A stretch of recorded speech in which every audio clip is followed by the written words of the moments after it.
అమ్మగారు చనిపోయిన తర్వాత అయ్యగారి పరిస్థితి శరీరంలో సగ భాగం అంటారు కదండి, ఫీలింగ్ ఎలా ఉండేది, ఎలా ఉండేవారు? ఒకసారి ఏం చేశారు, అత్తయ్య గారు చనిపోయిన తర్వాత ఆవిడ అక్కడ ఉన్నప్పుడే, ఆవిడ 24th చనిపోయారు. సారీ, మనం చనిపోయారు అని అనకూడదు, ప్రభునందు నిద్రించారు. ఆ రోజు రాత్రి ఒక చర్చ్ లో మాట్లాడాలని డేట్స్ ఇచ్చారట. వాళ్ళు వచ్చి కూర్చున్నారు. వచ్చి కూర్చుంటే నన్ను అడిగారు మీటింగ్కి వెళ్ళనా అని. బరియల్ అది చేయలేదు. మీటింగ్కి వెళ్ళి వస్తాను అని. వెళ్ళనా అన్నారు. నన్ను అడుగుతారు ఏంటండి, వెళ్ళండి మీరు, దేవుడి పనే కదా మనకు ముఖ్యం అంటే వెళ్ళొచ్చారు.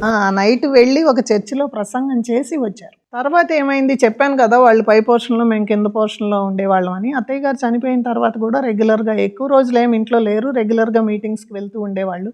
ఎప్పటికైనా ఆమెను కలుస్తాననే ధైర్యం ఉంది కదా మనకు, ఆ నిరీక్షణ ఉంది కదా అని చెప్పి వెళ్తూ ఉండేవాళ్ళు. అయితే సడన్గా ఒకసారి ఒక 15-20 days వరకు రాలేదు ఇంటికి. తర్వాత నేను ఫోన్ చేశాను.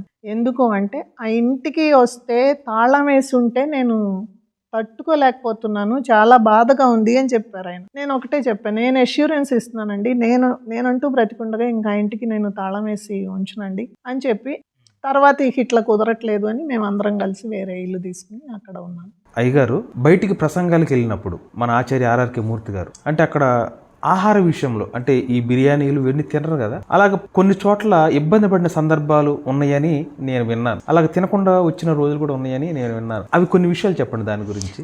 తినకుండా వచ్చిన రోజులన్నీ ఉన్నాయి అంటే, జనరల్గా ప్రేయర్స్ జరిగేటప్పుడు ఈ బిర్యానీ లేకపోతే చికెను, ఈ రైతా ఇవి పెడతారు. ఆ 3 items కూడా ఆయన తినేవాళ్ళు కాదు. ఎందుకంటే ఫస్ట్ నుంచి అలవాట్లేదు కాబట్టి. సాంబార్ తిందామంటే కొన్ని చోట్ల వైట్ రైస్ ఉండేది కాదు.